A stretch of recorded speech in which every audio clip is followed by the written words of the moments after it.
خونوں تک ہر اعضاء پر روزہ فرض ہے۔ مثلاً ہم نے آنکھ سے کوئی غلط چیز دیکھی جس کے لیے شریعت پاک نے اور اللہ نے منع فرمایا ہے روزے کے درمیان، تو ہماری آنکھ کا روزہ چلا گیا، اور آنکھ کا روزہ جانے کا مطلب یہ ہوا کہ ہمارا روزہ اندھا ہو گیا۔ ہم نے کانوں سے کوئی غلط چیز سنی جو نامناسب تھی مذہب میں یا اللہ کے نبی کی شریعت پاک سے، تو ہمارے کانوں کا روزہ چلا گیا۔ کانوں کا روزہ جانے کا مطلب یہ ہوا کہ روزہ ہمارا بہرا ہو گیا۔ ہم نے زبان سے کوئی لفظ غلط استعمال کیا ہے، کوئی لفظ غلط ادا کیا ہے، معلوم یہ ہوا کہ زبان کا روزہ چلا گیا، اور اس بنا پر ہمارا روزہ گونگا بھی ہوا۔ ہاتھ سے کوئی غلط کام کیا تو ہاتھ کا روزہ چلا گیا۔ ہاتھ سے معلوم یہ ہوا کہ ہمارا روزہ ٹوٹا ہو گیا۔ بات کو بہت اچھی طرح سے سمجھنے کی کوشش کیجئے گا۔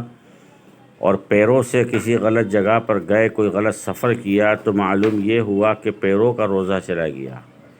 اور اللہ تعالیٰ کا ارشاد گرامی ہے، حضرت صلی اللہ تعالیٰ علیہ وسلم نے ارشاد فرمایا، اے ایمان والو، اللہ کو اندھا، بہرا، لنگڑا، گونگا روزہ پسند نہیں ہے، یا اس قسم کی کوئی بھی عبادت اللہ سبحانہ و تعالیٰ پسند نہیں فرماتے ہیں۔ تو اس طرح سے اگر آپ دیکھیں گے تو ہمارے روزے اندھے، لنگڑے، لولے، بہرے، کاڑے نہ ہوں، اس لیے پورے اعضاء کا روزہ رکھنا فرض ہے۔ اس کی مثال یوں سمجھیے گا کہ حضرت صلی اللہ تعالیٰ علیہ وسلم نے ارشاد فرمایا، آپ کی حدیث پاک موجود ہے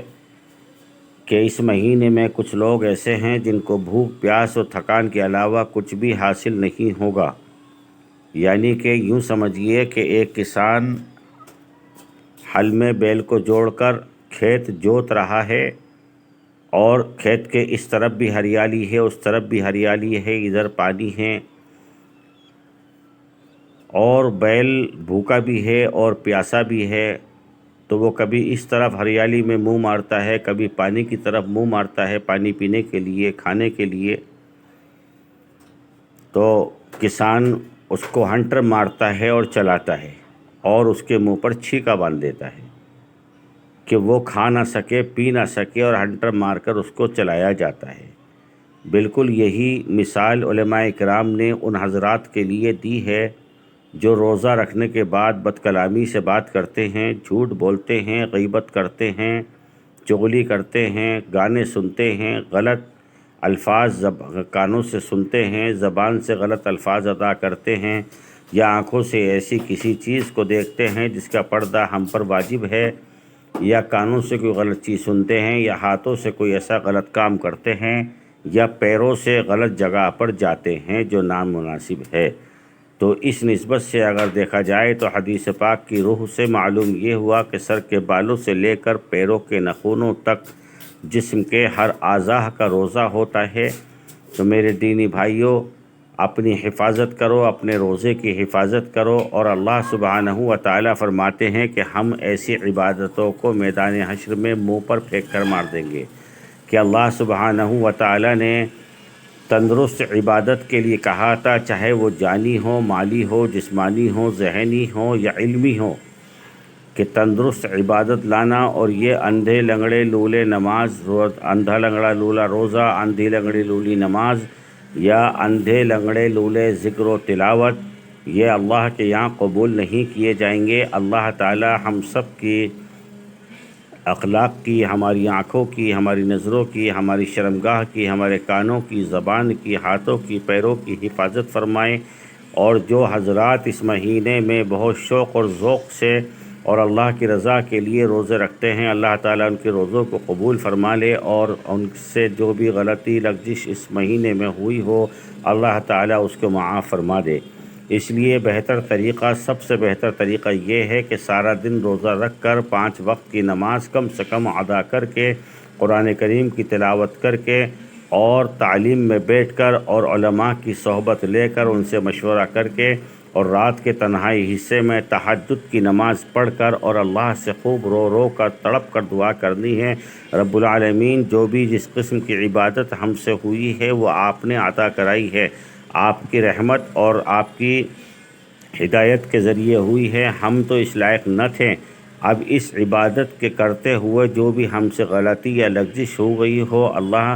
آپ اسے معاف فرما دیجئے گا، اور ہم تہہ دل سے آپ سے معافی مانگتے ہیں، اور آگے آنے والے وقت میں ہمارے روزوں کو، نمازوں کو، حج کو، زکوٰۃ کو، فطرے کو، صدقے کو، عمرے کو اے اللہ بے حد قبول فرما لے،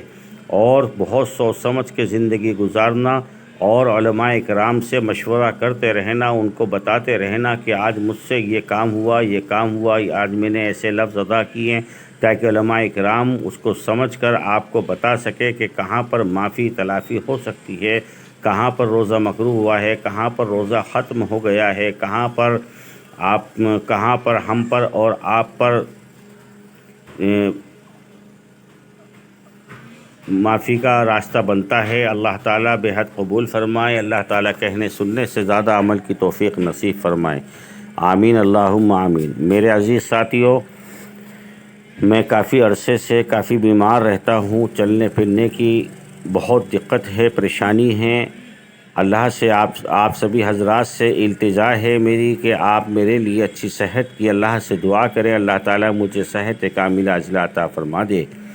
اور امت کے تمام مریضوں کو اللہ تعالیٰ صحت عطا فرمائے، اور اللہ سے رو رو کے پوری امت مسلمہ کے لیے جان مال عزت آبرو کی ایمان کی بھیک مانگنی ہے۔ اللہ تعالیٰ سب کی حفاظت فرما لے، اللہ ہماری مساجد، مدارس، ہمارے علماء اکرام، بزرگان دین، طلباء، اور ہماری مسجد اقصی، مسجد نبوی،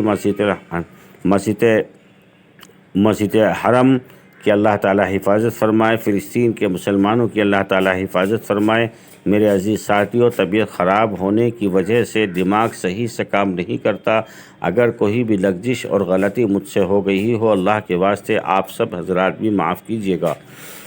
اور آپ سے التجا میری یہ ہے کہ میرے اس بیان کو زیادہ سے زیادہ آگے شیئر کیجیے۔ اگر ایک شخص نے بھی اس پر عمل کر لیا تو انشاءاللہ میری اور آپ کی آخرت بن جائے گی، اور ہو سکے تو میرے چینل کو سبسکرائب بھی کیجیے گا، اور اس کو لائک بھی کیجیے گا، بیل آئیکن کو آن کر لیجیے تاکہ ہر نوٹیفیکیشن وقت پر آپ کے پاس پہنچ جائے۔ اللہ تعالیٰ کہنے سننے سے زیادہ عمل کی توفیق نصیب فرمائے۔ سبحان ربک رب العزت عما یصفون وسلام علی المرسلین والحمد للہ رب العالمین۔ اللہ نے اگر صحت نصیب فرمائی تو انشاءاللہ بہت جلد آپ کی خدمت میں دوبارہ حاضر ہو جاؤں گا۔ السلام علیکم ورحمۃ اللہ وبرکاتہ۔